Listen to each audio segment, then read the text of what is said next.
Everybody, it is 9 o'clock. Today is May 27th, 2025. We are here in our beautiful historic Karnes County courtroom for our regularly scheduled Commissioners Court meeting for Karnes County. We have a quorum present, so let's stand for a prayer and pledge and we'll get started. Lord, we come for you now and we thank you so much for the rain that you gave us last night, and we pray that you continue to send more as you see fit. Remind us to humble ourselves before you, trusting that your will lift us in due time. May our words and actions reflect the love and humility of Christ, and that may we refrain from judging or speaking ill of others. Grant us the strength to pursue righteousness and to live in harmony with our brothers and sisters. We thank you for your unfailing love and mercy as we seek to draw nearer to you. Fill us with your spirit, guiding us in the path of peace and holiness. May our lives be a testament to your grace and a beacon of your light to the world. In Jesus' name we pray. Amen. Amen. I pledge allegiance to the flag of the United States of America and to the republic for which it stands, one nation, under God, indivisible, with liberty and justice for all. Okay, Ms. Liao, our new county clerk, swore her in on Friday. Congratulations, we're glad to have Jamie. Do we have any citizens to be heard this morning? None signed up. Okay. Item number 6, acknowledge the official oath and bond received for Jamie Gonzalez Liao, county clerk. Ms. Helene.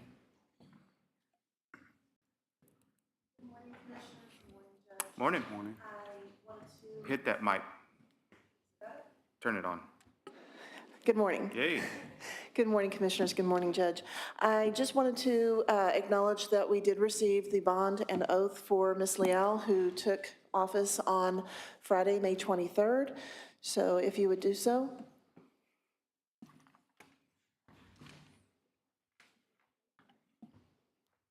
Okay. Thank you. Item number 7, discuss, approve, disapprove, discuss, approve, disapprove funding for fiscal year 25 Karnes County Transportation Services offered by Alamo Regional Transit / Alamo Area Council of Governments in the amount of $56,317. Mr. Sean is here, Mr. Briones is here with ACOG to give us a little presentation. You bet. Good morning, Judge, Commissioners. My name is Sean Scott. I'm Senior Director over at ACOG. Again, this is the second time I've been in front of y'all. So I don't want to go through the whole presentation again, but I will talk just a little. I'll just kind of brief through it real quick. And so I came to you before because we had a really great opportunity to start up some public transportation here that can serve the communities. Y'all had a few concerns that you wanted me to address, and I think we did address them. And we went above and beyond what you asked us to do. And so, like I told you, we know the current transportation challenges. There was just a lot lacking there, and we reached out and we tried to address some of the lower income populations, the elderly populations, and that's what our job is to do. Told you that TxDOT came in with a new opportunity that they got passed in not this legislation, but the last legislation. The money's just finally funneled through to the public transportation to get this done.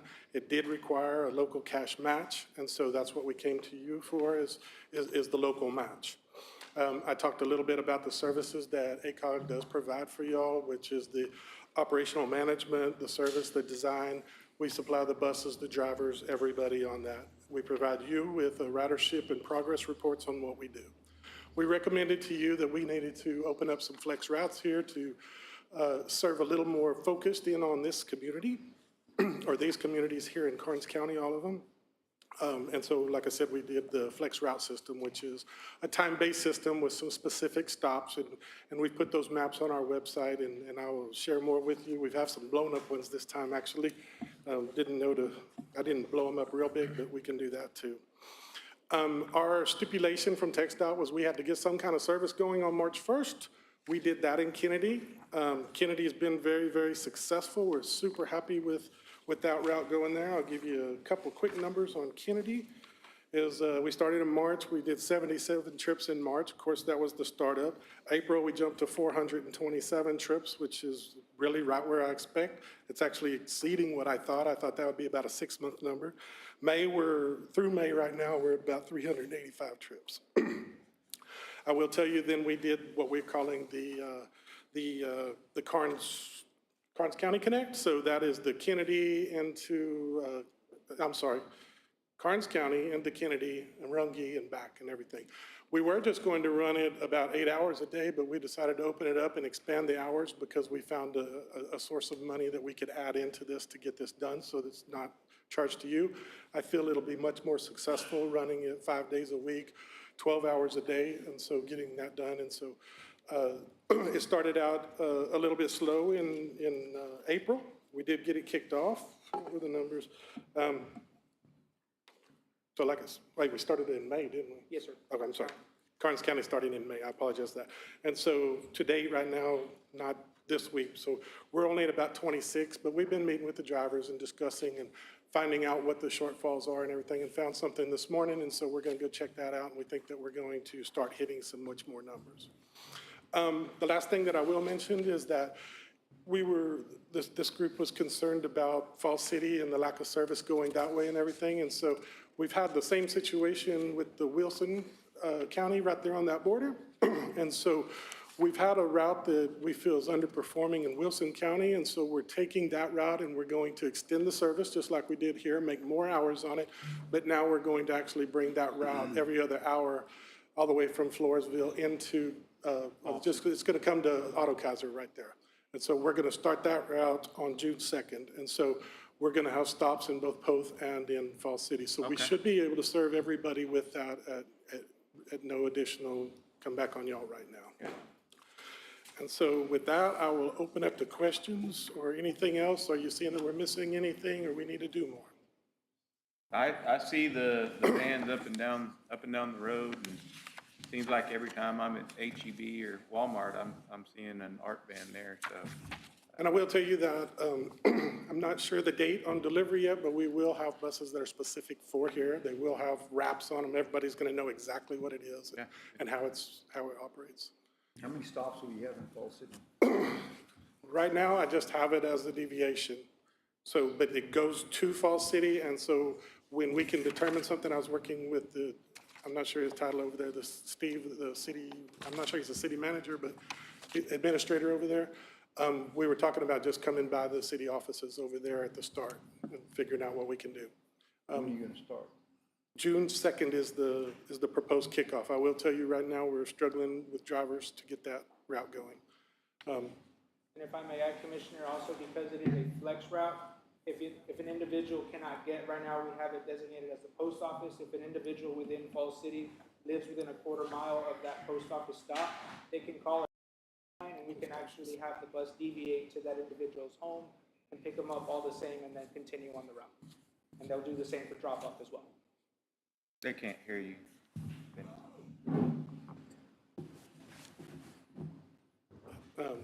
Hopefully that addresses where we were at. We were a little bit slow.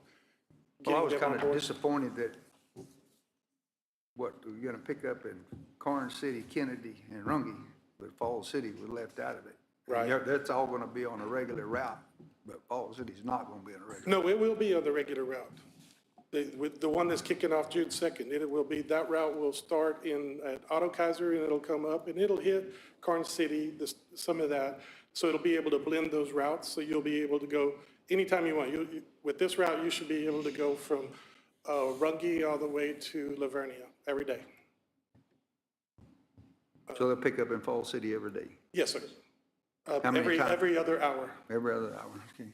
It'll be, the route that I'm talking about is almost divided in half. It starts here and it takes about an hour to get all the way into Floresville, and then Floresville, it'll run through Lavernia and Stockdale and that and come back to Floresville, and then it'll come Floresville back this way, And So right now, it'll be a 2-hour ride back and forth. potentially. But, I mean, you don't just ride the bus, you usually have a destination to go, so you're gonna get on there, and yes, it will take you 2 hours to complete a round trip.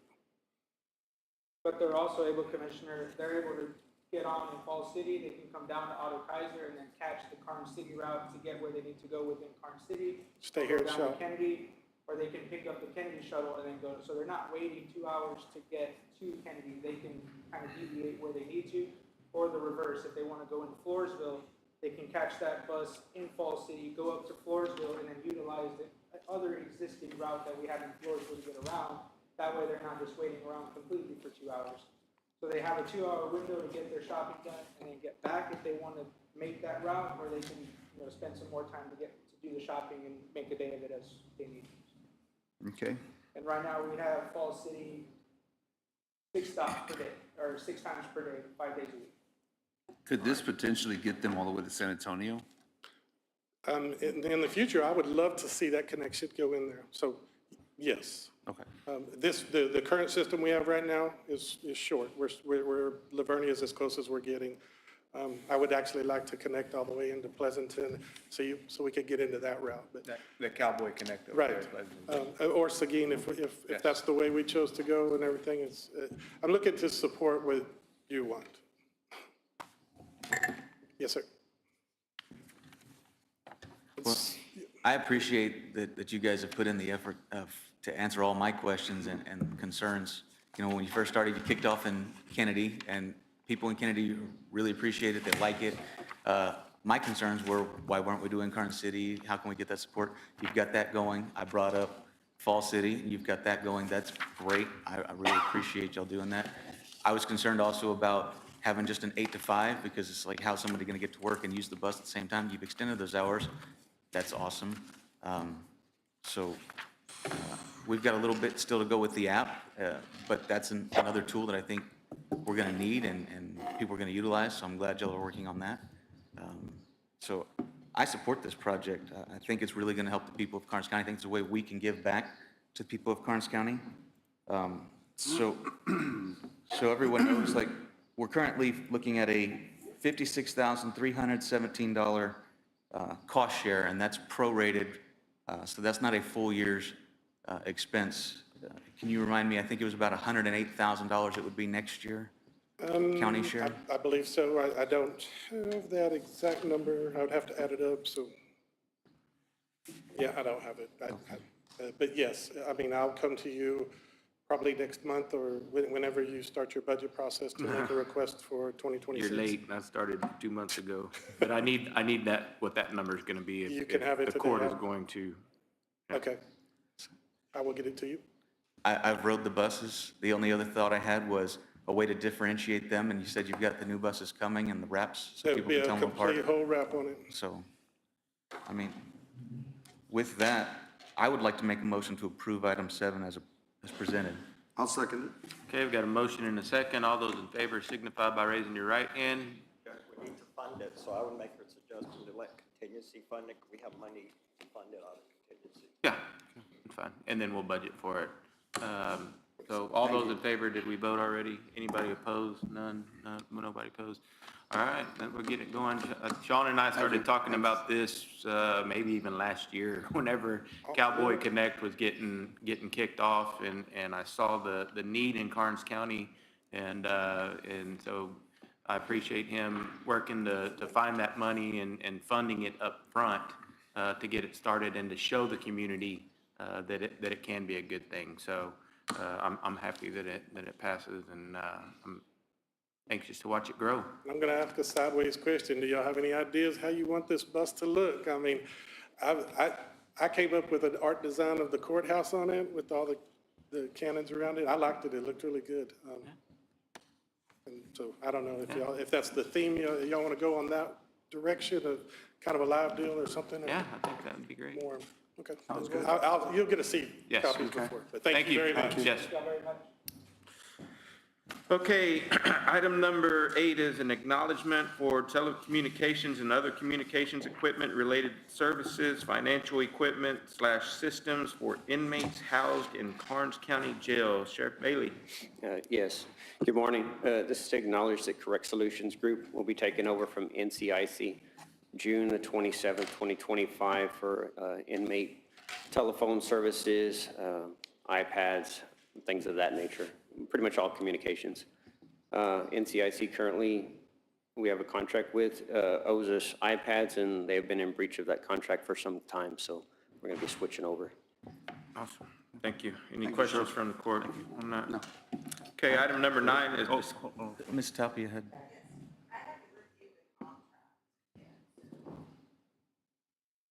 Okay.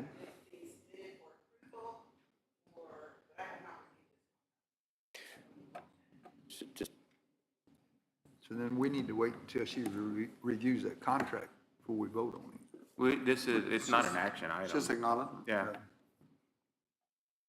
it just doesn't need approval to Commissioners Court, it's just acknowledgement of it. This is the same thing we've all met on and discussed individually. Yes. Yes, sir. So I'd like to just state that the sheriff invited me to meet the representative, and they answered all of our questions there. This is a service that's going to be provided to the county at no cost to the county. Is that correct? That is correct, sir. And it's going to provide resources that our previous people we had a contract with are not actually providing. So we're going to get tablets with this to help you to do your job better, correct? That is correct, sir. They're going to provide tablets at no expense to us. So I'm in favor of. So are they going to have a contract? It's a written agreement, yes, sir. It is. Is that something that we need to get county attorney to look at before we enter in?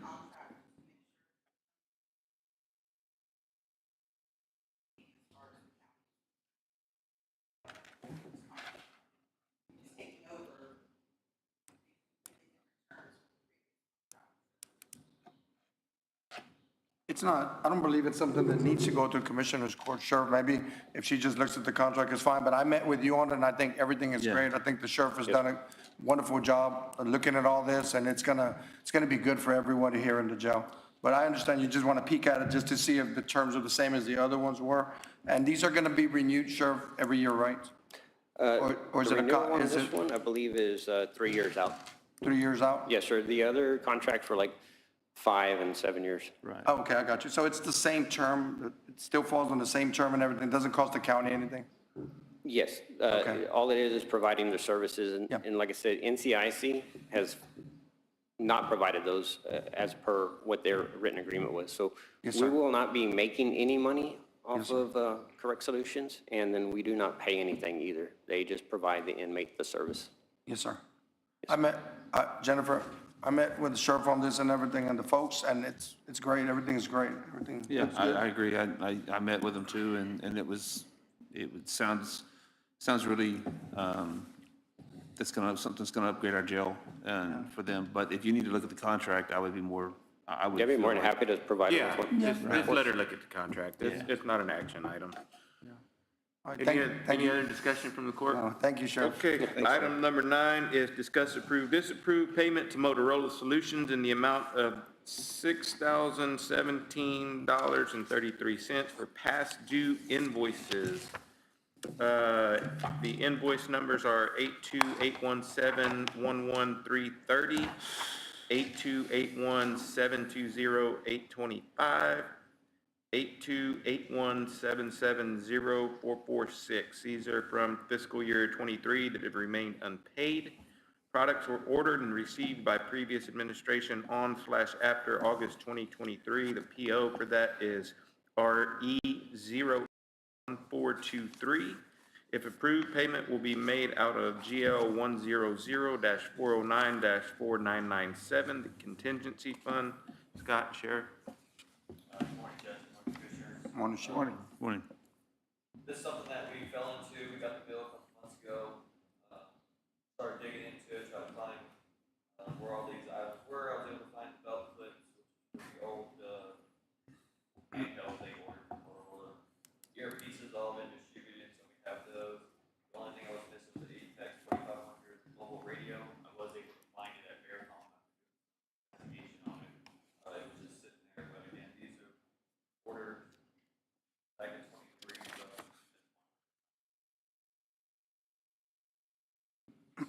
I'll make the motion to approve item number 9 as presented. I'll second that. Okay, we've got a motion and a second. All those in favor signify by So I raising think your Tom right wa- hand. Anybody opposed? Tom wanted to say something today. The last item was a radio that apparently the chief recently picked up. Remember 2 years ago, it's, I believe it's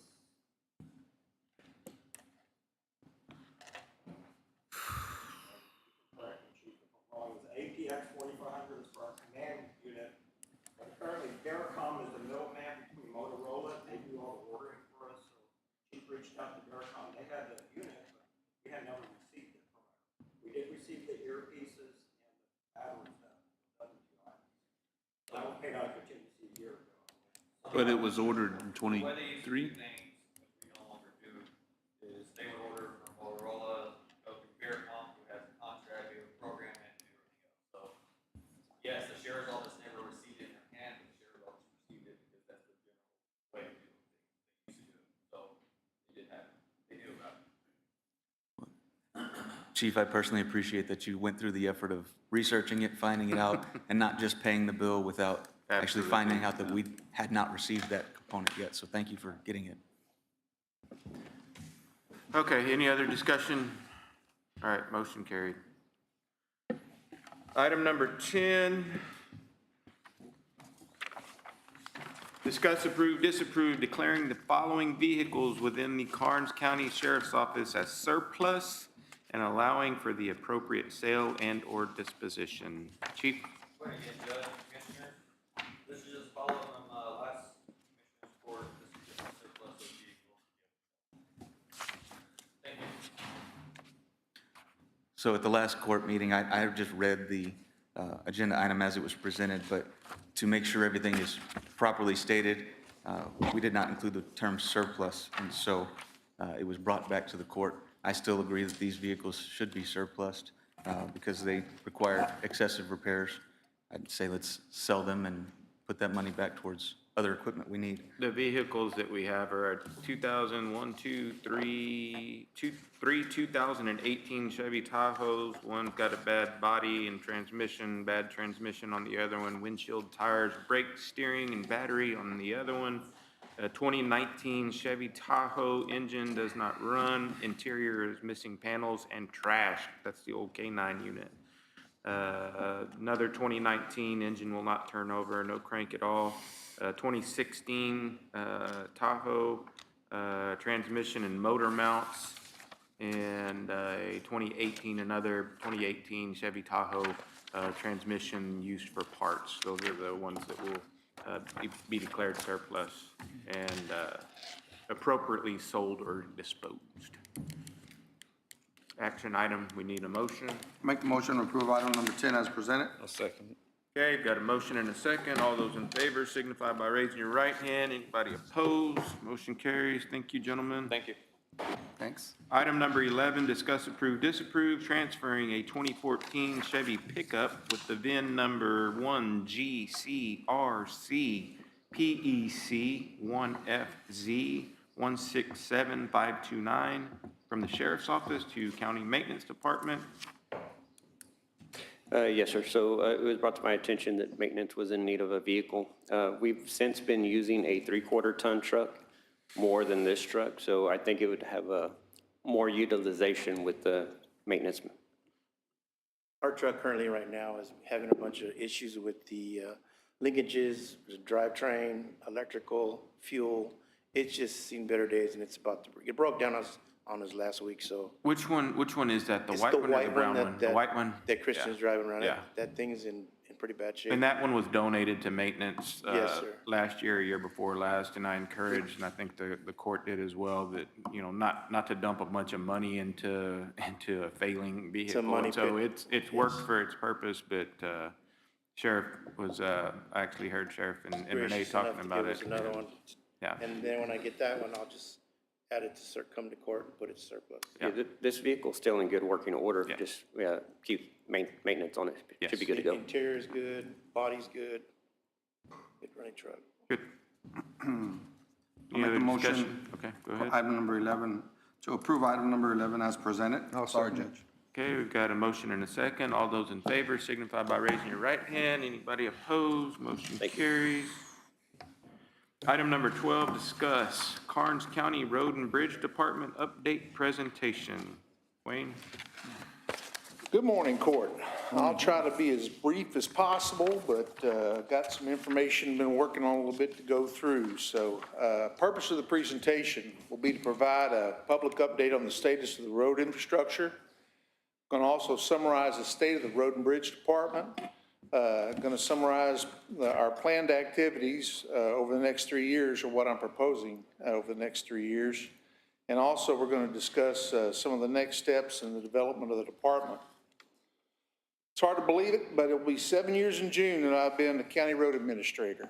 When I took the position in June of 2017 as a contract employee, the position was changing hands about once every year on average.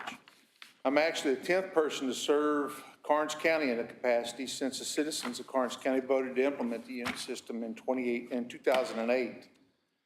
To be clear and fair to all those people that have gone before me, including Commissioner Rosales, this is a challenging position with a lot of responsibility.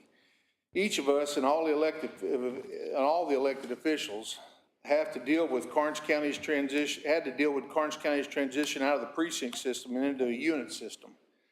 Managing 34 employees, over 100 pieces of equipment, 550 miles of road, enough road to reach all the way to Amarillo, an annual budget of over $20 million, the need to develop a plan to pave all the roads, developing material procurement contracts with multiple vendors, and development of third-party construction programs would test just about anybody, I think. And as such, the position requires a special skill set. There's lots of expectations, decision, responsibility, and money to manage. You have to establish measurable goals that both you and the elected officials you're serving can show are being met. Balancing the road needs between 4 commissioners and the constituents of all 5 court members, all of whom believe the roads should have been paved a long time ago, is a lot of work. So my hat's off to all who took this position in the past and to all the public servants in the county. You need to appreciate them, and I'm speaking to the public more than anything else, is you need to appreciate them, all the people you see up here in front of you in this court, and all the people that do the work behind the scenes. This is not for the faint of heart. When I came, took this job, the biggest complaints we had was, when is my road getting paved? That's still one of the biggest ones for the people who haven't gotten paved roads yet. There were 30 to 40 calls daily, and I'm not kidding. I sat in that office, and there were literally 30 to 40 calls daily complaining about the condition of our roads. Whenever I took over, there was only about 240 miles that had been paved. So there was still a lot of dirt roads left. We also got the complaint, why don't you build bar ditches? A lot of people were noticing when it did rain, the water was running down the road, the middle of the road instead of in the ditch. There were also several special projects that were not getting done, some of which I'll list here today, and I got a personal tour of them from then Commissioner Yower, who's sitting also in the gallery. Appreciate him being here. There was continuous discussion about the lack of fiscal responsibility. That there was Maurice Yarder, God rest his soul, was in here regularly saying, you need to know where every drop of water, every speck of dirt, every rock that you're putting is going on the roads. We've done a lot of work towards that. And so hopefully he's up there smiling, but he'd probably have some comments if he was still here. But the turnover in the road and bridge administrative position was limiting the department's effectiveness. There were poorly defined long-term departmental goals. There were no engineering standards. There were poor procurement practices. No integration between the road and bridge group and a special projects group, which was a real loss for us. Which we've been able to make that up now.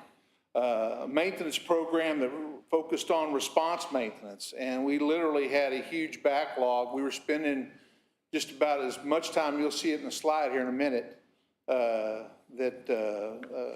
it was just amazing how many calls were going unanswered because the department employees were trying to balance building all the roads and maintaining them. Employee morale was really suffering due to them being a lot of times treated like shovel turners. They needed to be more than that, and they needed to be vested in what the activities were going on in order for us to attract, develop, and retain staff. Our equipment needed modernization. It did not support productivity, and let's face it, a lot of our employees are 50 plus. Who wants to get out on the end of a whacker packer and try to fix a pothole the size of this room? And this is probably the most important thing, I think, in terms of being able to, in terms of being able to report back how well you're hitting your goals. We weren't really tracking our service requests, in-house work activities, and project status reporting.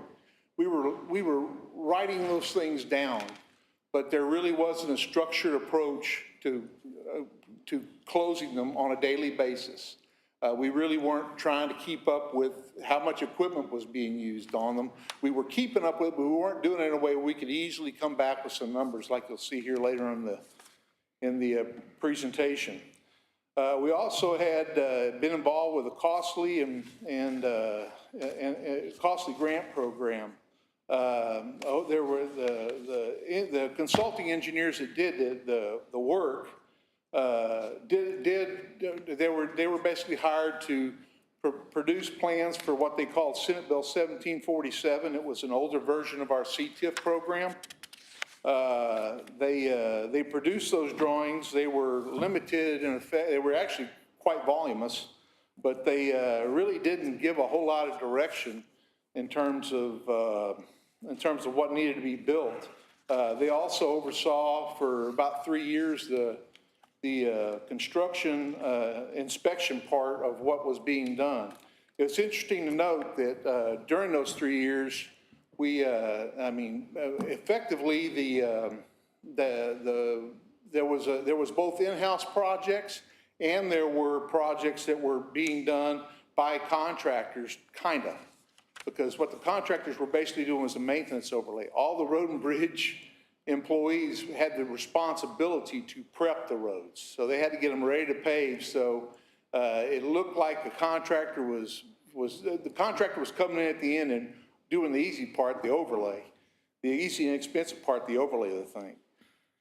So there was a lot that was going on, but the bottom line was we had a fairly limited and ineffective use of third-party design and construction resources. You want to switch to, if you're looking along, you want to go to that slide right there. Sorry, we don't have the slideshow running.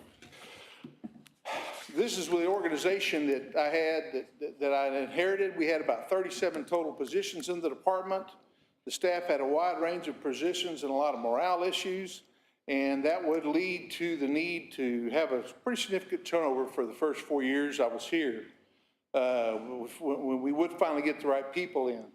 The organization, as I said, was geared towards performing all the maintenance and all the in-house construction.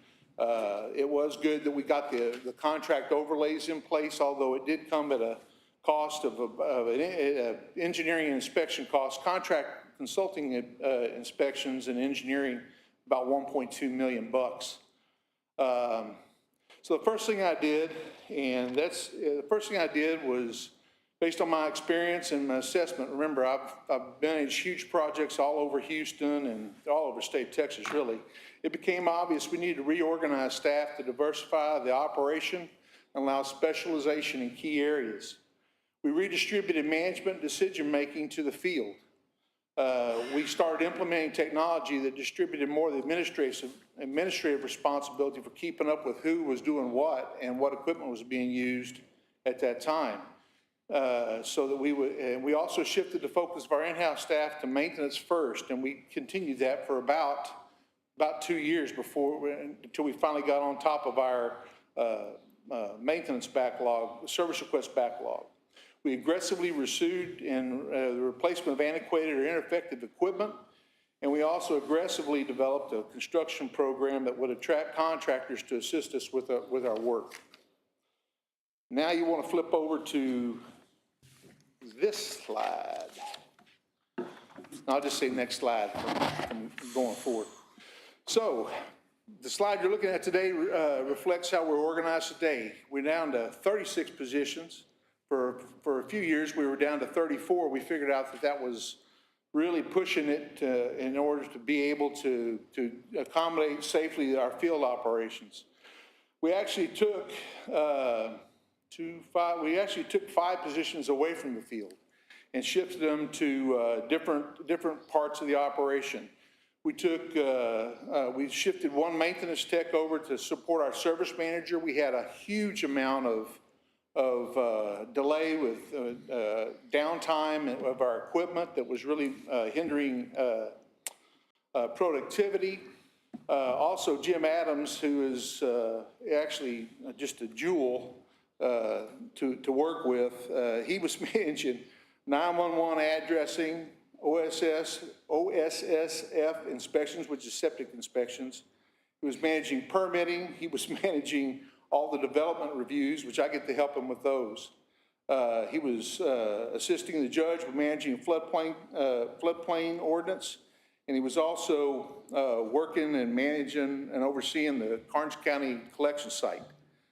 So he needed an assistant. That has been a godsend, along with the software we got to get him out of a paper world. The third position we moved to assist me with design and contracting. That's one of the nice things that you'll see. There's actually cost that you can associate with the design and inspection part of the operation. That third position was moved so I could train them to do a lot of the design, and that has helped tremendously to get our productivity up. There were two more positions that we moved to oversee contract construction inspection. We had relied on third-party consultants to do this inspection. They made sure that the bills got paid, that the work was done. It wasn't always done to the point where the people that in Road and Bridge wanted to take it over, but it did get done. It was paid for. And we've moved two people in there. In fact, just a brief aside, those two people, actually sent those two people and one of my foremen to inspection training last week. I've trained them based on my experience for about the last 2 years, but we sent these guys to training last week. The guy that runs the training, it works for LTAP. It's the Arlington, Texas program that does continuing education across the state. This particular individual used to train all of TxDOT's inspection engineers. It was very heartening to me when they came back and they were all had their chests out pretty good, because the guy had told him he was really surprised that they were as far along as they were in terms of not only the technical things that they have to do in the field to make sure things get built the right way, but also the management of the paperwork, the invoicing, managing changes in contracts, field changes, all those things. He was very, very impressed. So it made me feel pretty good too, I got to admit. But those guys basically do quite a bit. They basically, not only do they look at over everything, make sure it gets built the way it's supposed to get built in the field, they also basically manage the up to about 4 construction contract jobs at a time. Most of the TxDOT jobs, you'll see 2 or 3 people, contract inspectors. We've got a process that's in place that allows us to work within our means. They keep up with field inventories. They do a lot of the invoice preparation that Monica oversees. Speaking of Monica, we manage about 250 invoices a month.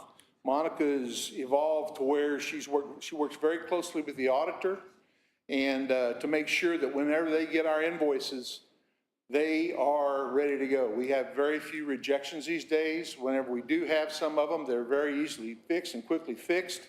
Monica is just a dream to work with. She's very professional and very good at keeping our costs recorded.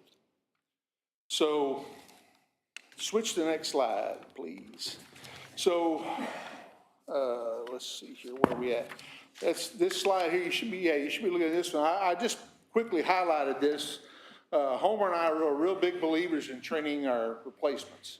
And the people I've highlighted on this slide are definitely in the running to basically put me out of a job, and Homer. We won't be around forever, but we've actually been able to take our combined 75 years of experience and train these guys. They're an amazing group of men. They're a little bit younger than we are, and they're poised to basically take the reins as time goes on. Next slide. Okay, let's see here.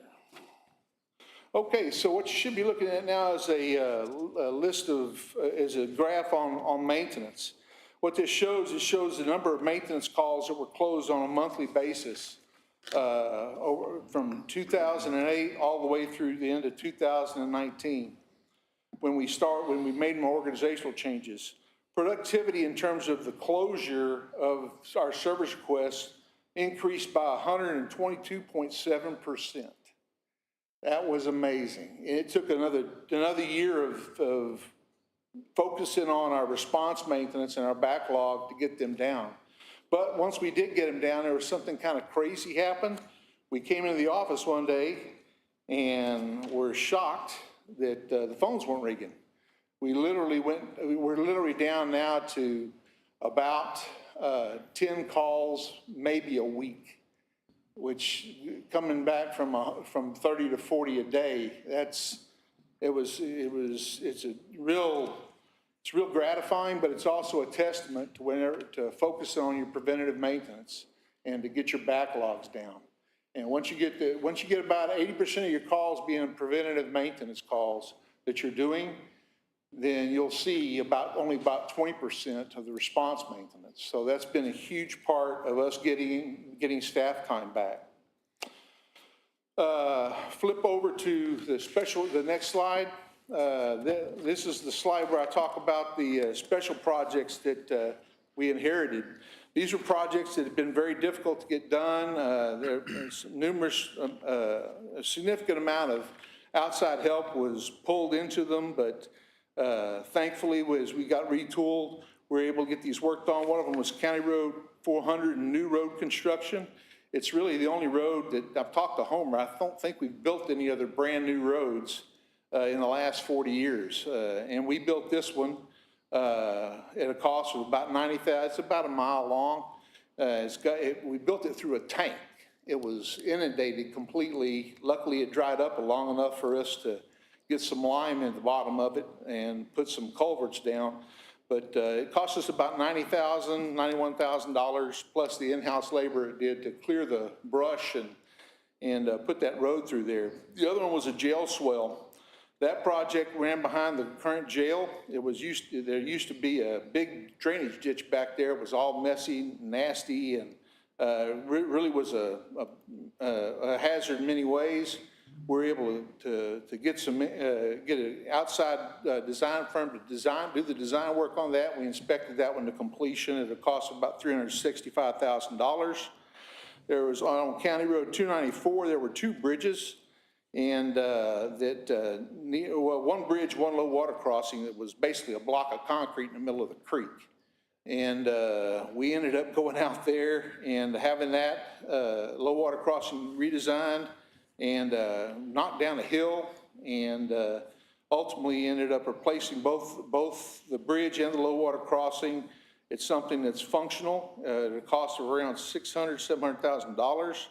The Wofford's Crossing River Bridge, Commissioner Yauer, he took me out there. We crawled down at the bottom of that, looked at the spalling around the foundations, and I didn't do that. I'm not going to do that, but TxDOT's going to. So they're currently under design, and that bridge will be replaced shortly. We also, in order to get the productivity up with our contracting, we had to come up with a better contract, and thankfully I had some stuff that I had done back up in Harris County. We were able to start procuring a really significant part of our construction contracts with an IDIQ contract. Now, an IDIQ stands for indeterminate duration, indeterminate quantities. So you basically bidding out unit prices, and you have to specify everything, just like you would specify a stapler or a pencil or a type of pen you want to use. You have to specify everything you're going to use on these contracts. The key to doing that is you get these contractors to go ahead and give you these unit prices, and you can keep them for up to 3 years, the way I write the contract. Basically what that does, that holds you get the prices for them, and it holds your price for up to 3 years. And it greatly expedites the production of construction projects. You don't have to go through the 6-week process of low bids. You go through a competitive bidding for these unit prices, you can offer them to multiple vendors. And what it's done, in addition to keeping the playing field level for 3 years in terms of your cost, it's very compatible with local contractors. So those implementing those contracts has kept our cost increases to approximately 5.7% annually, and that's really pretty amazing when it gets down to it.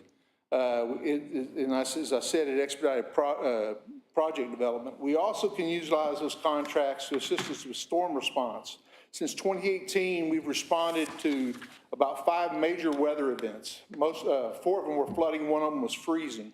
The total cost of those events to the county was $1.3 million. And if you want to talk about interrupting your day, have a flood come through and have to run out there and stop all the construction and maintenance you're doing and just go focus on putting the roads back together. It's a real challenge. We've done it 4 times, and we do it with a combination of our in-house and our contract. And by the way, the $1.3 million, that doesn't account for the cost of our staff and our equipment. That's just the third party. The staff and equipment, I'm still working on getting that to where we can associate that with each one of the tasks that we do daily. So the cost was higher, but I'm very proud. I mean, it's a significant number. It's a significant interruption. Finally, I'll talk about briefly the relocation of our Karnes County offices. We're strategically today located out west on 181. I say strategically because we didn't have material at our old Kennedy yard. And the nice thing about it is this is on the other side of really the development. We've got plenty of material supply to the east of 181. We don't have anything really to the west. By putting it out there, by putting that yard out there, it gave us the ability to get to basically warehouse and stockpile paving oil, but it also put us on the correct side of town where we can get 2 things on that side of town easier. It's really turned into an outstanding facility for the department. We just literally last week, the shop was completed. We're in the process of outfitting our service center, and that's going to be the whole thing has just been a huge improvement, provided a huge improvement to efficiency for our department. Flip to the next slide, and you're going to see a graph of construction and maintenance spending by year. These are real numbers. I actually spent the last couple of weeks cataloging. Tom, if you don't believe it, it's about 7,500 transactions and associated with projects, maintenance, and construction. You'll see that the bulk of our costs there are construction or capital infrastructure. I mean, in about 3 years, you'll see that cost go down with the exception of some drainage investments we'll need to make in drainage, and you'll see the maintenance go up as we implement our paving maintenance program. Fact is, if you look at the last bar on that graph, you'll see that it's already, that maintenance cost has already started to grow because we are implementing that pavement maintenance program where we'll get to every road that we've overlaid about once every 7 years, freshen it up, and take care of it. The next slide shows that we do about an average of about 21 projects a year. About 14 of them, roughly speaking, get done with, well, 13 if you want to do that. I guess it's more like 22, closer to 22. Yeah, 14 get done with contractor leading the way. We're just doing our construction inspection. About 8 of them are done with in-house forces. Notably, the in-house projects are usually smaller than the contractor projects, mostly so we can maintain our flexibility to stay focused on response maintenance when we need to. The next slide is pretty in-depth. It shows the history of paved roads in Karnes County, how they've been done. Like I said, from fiscal year 14 to fiscal year 18, we spent about $33.5 million in construction costs. And again, these costs don't include the in-house staff and equipment. These are just the contract costs, material costs, and that sort of thing. Also, we spent about $1.5 million during those years on engineering and construction inspection. That was third-party costs. We averaged around $185,620 per mile on the cost, but there was no drainage being built at that time. That's very significant because a lot of the roads that were built during that period, we're going to have to go back and install those drainage things. So we're seeing a lot of drainage issues with them. We're seeing quite a few road failures. During that time, the county, as I said, got involved in a CTIF program called Senate Bill 1747. That program was driven by the consultants, and ultimately it ended up replacing one bridge and it paved 4 roads with a product called GeoGrid. GeoGrid is basically a piece of it's a lot more than a piece of plastic, but it's basically a piece of plastic with holes in it that they put down between the subgrade and the base material that's overlaid, and it provides basically a shear plane so that the shrinking and the swelling underneath of the subgrade doesn't have an impact on the roads. If you want to see them, Commissioner Geisler, you drive home on County Road 326, you can definitely see a distinction between where they put that down and the part that we put down with our pavement, with just a straight chip seal overlay. Why weren't we using it everywhere? It cost about 2 to 3 times more than what we're paying. I mean, it's a great product, and every one of the roads that it was used on is holding up very well in spite of the drainage issues. The problem is there's no way that the productivity could have been cut in half and everybody in this county been happy. I mean, that we had to get these roads paved, covered up. So what we've done is we've elected to do a chip seal and chip seal on the rest of our roads, and that's also being very effective. It's going to require at least one maintenance cycle to get the roads to be hardened up, and that's what we're going through right now. But the difference in the cost, and plus we're building the drainage, don't forget.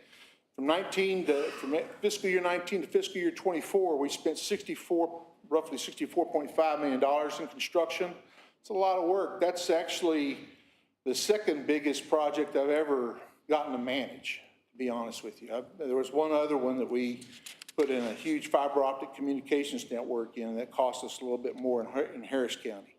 But that one, we only spent about $135,000 in outside consultant engineering. We did all the engineering in-house by training it up, by training people to do it myself, using my seal. That decision has saved the county, in my estimation, just if you assume 6% of the cost, which is a pretty low number for most of the consulting projects. If you assume 6%, then we've saved about $3.7 million on expenditures. That's basically another 13 miles of roads we were able to put down, and we did it all in-house. And the good thing about it is we've got staff now that knows how to put together a set of construction plans. They know how to estimate jobs, and they're very, very good at it. Fact is, I have to do QA/QC on them mostly, as opposed to actually going out in the field and doing the work to get the design. That's helped a lot, and it's going to allow me to put a lot more into it. The other thing I want to call your attention to is that really our output has not really changed a whole lot in between the two periods. We're still doing around 37.7, 37.8 miles per year. The only thing is that now what we're doing is we're building the drainage into that, and we take the drainage very seriously. Karnes County still performs prep work, but they only do it on their own on our in-house projects. The rest of the work on the contractor projects, they do it themselves as turnkey. We do supply all the road material for the base. If we weren't doing that, you'd see again a dramatically greater expenditure because you'll get a markup on that stuff about 3 times, and that's a huge expense. So the graph is very telling. I'm very proud of this. It's we gave ourselves, we measured ourselves, and we're performing. And in about 3 years, we should have the all but about 5 miles of the county roads paved up and completed. Switch to the next slide. So what's to come? I just mentioned paving construction coming to an end in the next 3 years. We're going to end up, we're already in the process of establishing a 7-year rotational pavement maintenance program. I do need your help, Court. We will need to be, we've been working towards this for several years, but I will need to update the job descriptions and salaries of my technical people to encourage growth within the department. The STEP program was a godsend, so very happy we did it. But you've got to give these guys that are coming in something to encourage them to take another step and take on the additional responsibility that comes with the aging population. We're going to upgrade our sign shop. We're going to dedicate staff to inspecting and maintaining this portion of the infrastructure. We used to have a sign person. It was a little bit of, it was a position that was really kind of before its time. And we're going to need to go ahead and put some capital into signing the curves, because we have a lot of hairpin curves, and we're going to need to go ahead and do that over time. We're going to need to go ahead and upgrade our sign equipment, which we're in the process of reviewing what we need. These are the next 2 dots on this what is to come slide are the big one. We've got to go ahead and do something, prepare the county for the onslaught of development. I was in Harris, I lived in Katy whenever it was fields and rice fields. Brookshire was about like most of our towns. Today, if you go to those same places, well, it's not rural anymore. And all those people experienced tremendous impact, as well as Wilson County is felt it. Atascosa County is that thoroughfare that's called 181 brings with it development. We have a beautiful county. In order to keep it that way, in order to keep the tax burden, honestly, from growing exponentially like they've seen in all these other developing areas that I talked about, what we're going to have to do is we're going to have to update our subdivision regulations, and we need to develop a major thoroughfare plan for Karnes County. I won't go into a huge amount of detail on what those things are, but that is your major tools that most people that are in our position didn't do when they had the chance to do it. It doesn't cost, I mean, I'm gonna have to bring in some consultants to help me. There's a lot of public meetings in there to basically build consensus within your community. It's not an easy process, but when you do it and you've got a plan together, it helps both the residents and developers when they come in to share the burden of the cost associated with big developments like they're seeing in Atascosa County, Lavernia, and those sorts of areas. Those are the things that they didn't have in place. I mean, they had some of the subdivision regulations, but you need to have both of those things to do. So that's one of the things I'm going to be shifting to working on. The judge and I spoke, and we've got some money in general engineering services about that. I'm working right now with a developer, or with a consultant, to kind of tie down the costs a little bit closer, Judge, for the budget workshops. We'll be doing that. And above all, we got to continue to develop and grow our staff. They are definitely the most important and most important asset we have in the company, in the department. We've got a bunch of very motivated people we're still looking for. In fact, this staff is doing several interviews right now. And thank you again for the court for for adjusting the salaries on the STEP program. It's actually been a very, very good thing we've actually been talking about significantly in our interviews.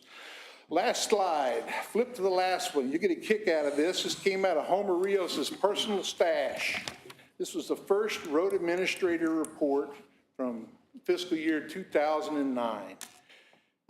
You've just seen a whole lot of pretty impressive statistics in terms of what we're doing today, but about 15 years ago, instead of having, they had about 386 service requests they closed every 6 months.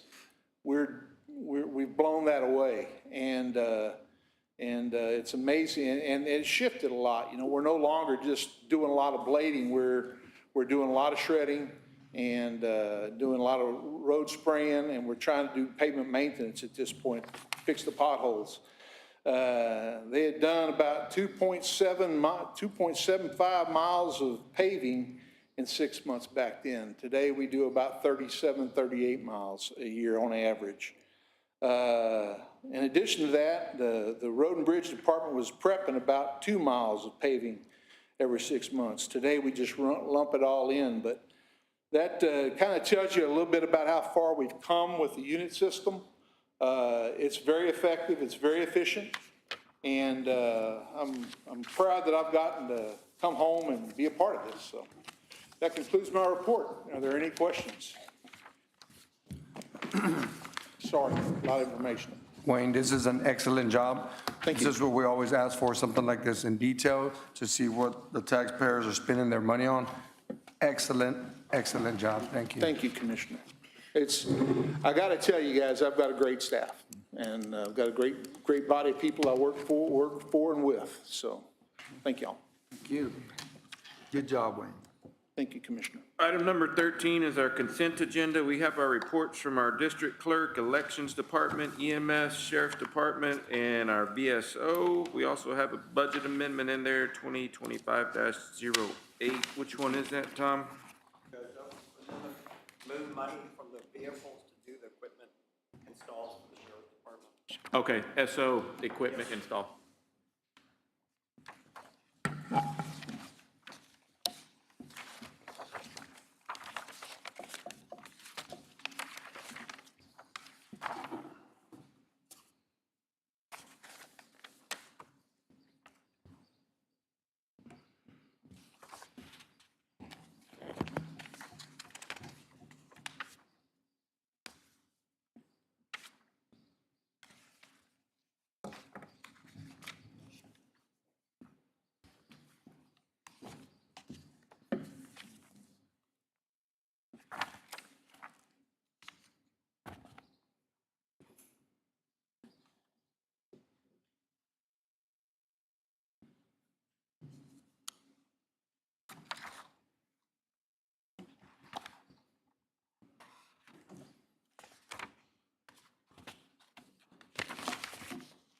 Make the motion to approve the consent agenda as presented.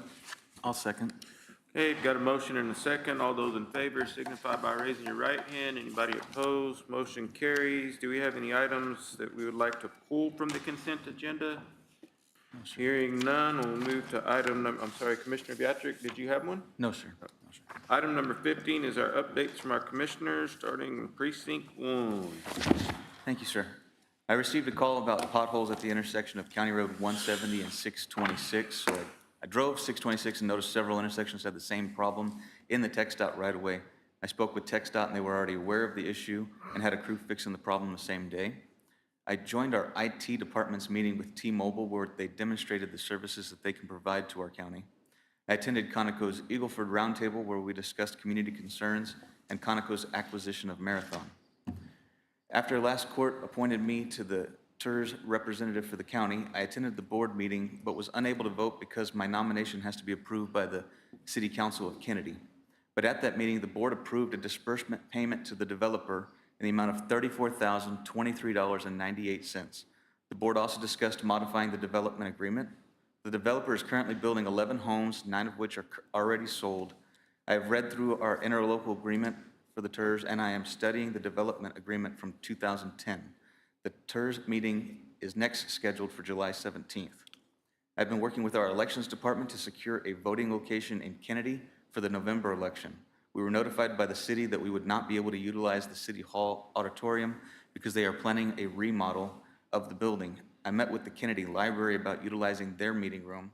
They were open to the idea, but we are still waiting on approval from the city and from the library board. The sheriff's office gave me a tour of the upgrades to our radio system, which will ensure uninterrupted services during a power outage. While there, I helped IT move the old equipment to the county surplus storage. I attended the ribbon cutting for Rise Broadband, who will be providing internet services to Kennedy and the surrounding areas. The Kennedy building official reached out about the sewer lines near our EMS training facility. We have been looking at the proximity of the alleyway where we're planning the construction, and we were previously cleared based on the city maps. An inspection of the access manhole in the alleyway revealed there are 2 sewer lines that are not on Kennedy City maps. One of those lines runs under the county's property and near the footprint of our future training facility. After notifying EMS Chief Ibram, I sat in on his meeting with the architect who will explore solutions with the city. I met the contractor at our Road and Bridge service shop, which was 99% complete at the time. As a mechanic, I was kind of jealous of how nice it's turned out. I believe the service center will enhance our ability to repair and maintain the county's vehicles and equipment. Along those lines, I joined Commissioner Lissy, County Auditor Duknick, Engineer Giesler, and Service Manager Stully for a tour of Guadalupe County's Road and Bridge Department. Guadalupe County services and maintains their county vehicles and equipment in-house. I don't think everything that they do will work for us, but I do believe it would be good to implement some of their procedures in Karnes County. I attended Kennedy's groundbreaking ceremony for their water transmission line project. This is part of Kennedy's $43 million water improvement project that was funded by a Texas General Land Office grant. The 24-inch line will run down the former railroad right-of-way from Wilson County to Kennedy. I am personally concerned about the New World screwworm fly and the threats it imposes to South Texas livestock and wildlife.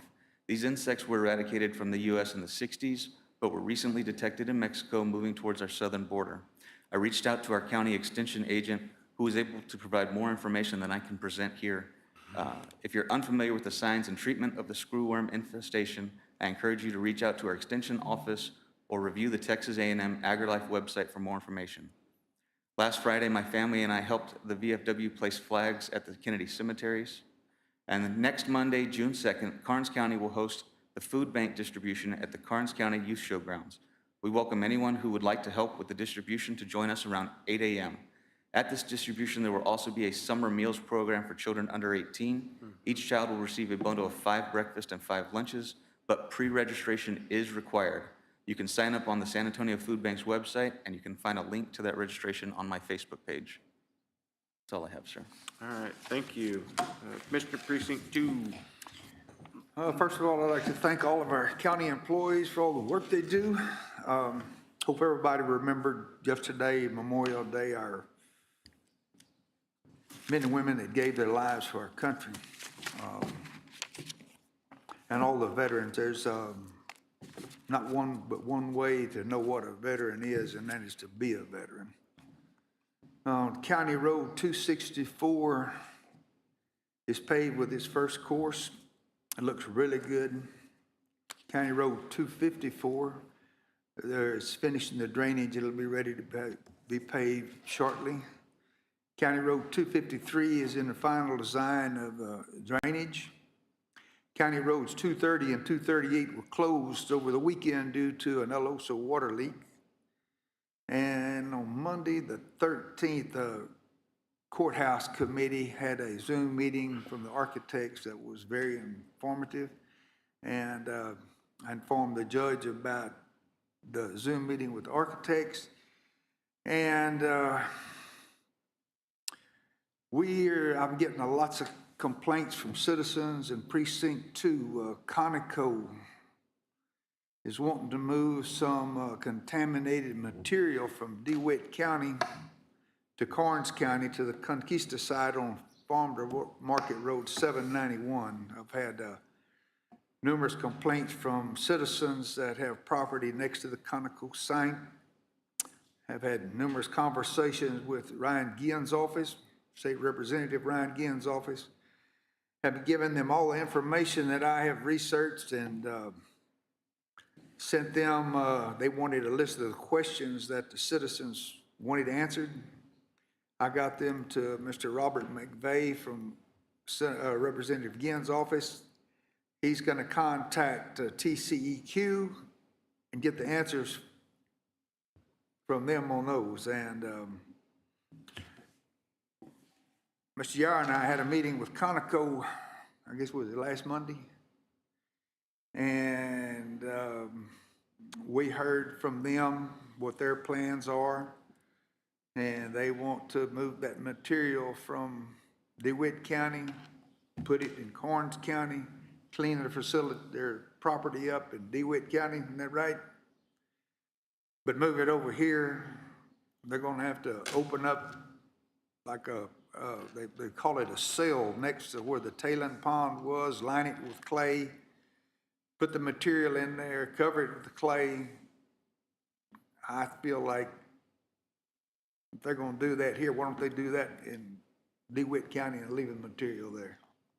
And there's lots of complaints. Conoco said they'll have planning on having a town hall meeting in Falls City sometimes. There's gonna be a hearing, right, Pete, in Austin, I guess, about this permit. They got their permit in 2014. That's about 11 years ago, isn't it? And there's material on both sides of 791 by the plant that they want to take out, put it in that cell also. But our concern was the samples were taken in the bar ditch. And I know a 5-wire barbed wire fence is not going to stop contamination on private property. So that was one thing that Mr. McVeigh was going to request from TCEQ to do some samples on private property. And like Commissioner Beatrix said, we visited Guadalupe County's Road and Bridge facility.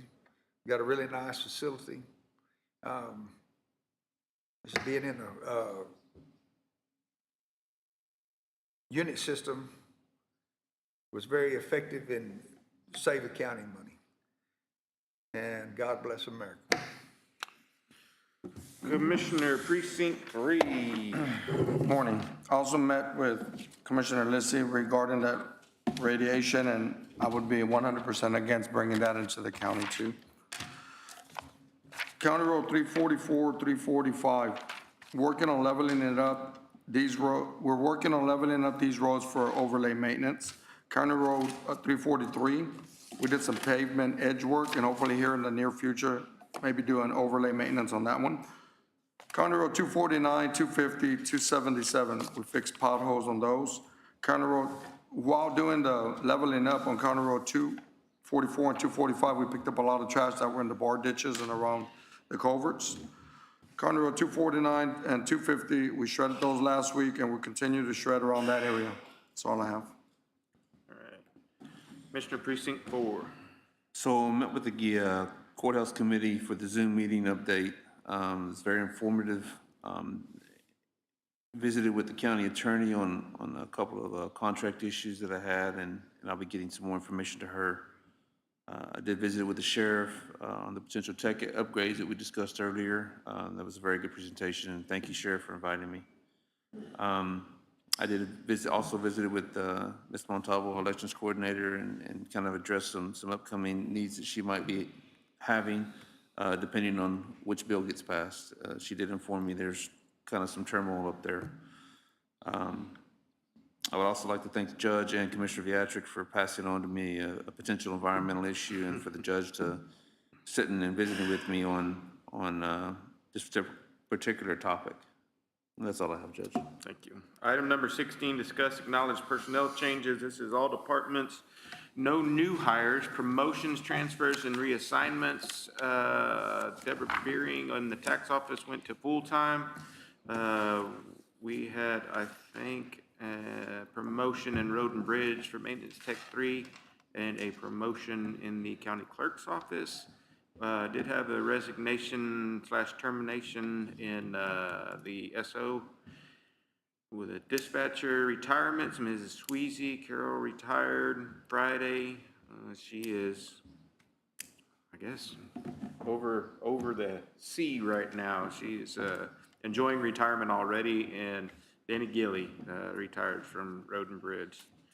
We are currently hiring the county clerk's office for a deputy clerk, emergency management coordinator, facility security officers. I think we're going to be down to one, which is going to be great. Human resources assistant, Elaine is looking. Karnes Wilson Juvenile Probation Department is looking for an attendance specialist, an HHSC administrator for a part-time position, a prevention specialist, and a ropes facilitator. Kennedy Library is looking for a summer aide. Road and Bridge Department is looking for equipment operators 1, 2, a construction inspector, and a maintenance tech 1. And the Sheriff's Department is looking for an admin assistant and jailers, dispatcher, and 1 patrol deputy, I think is all we have left.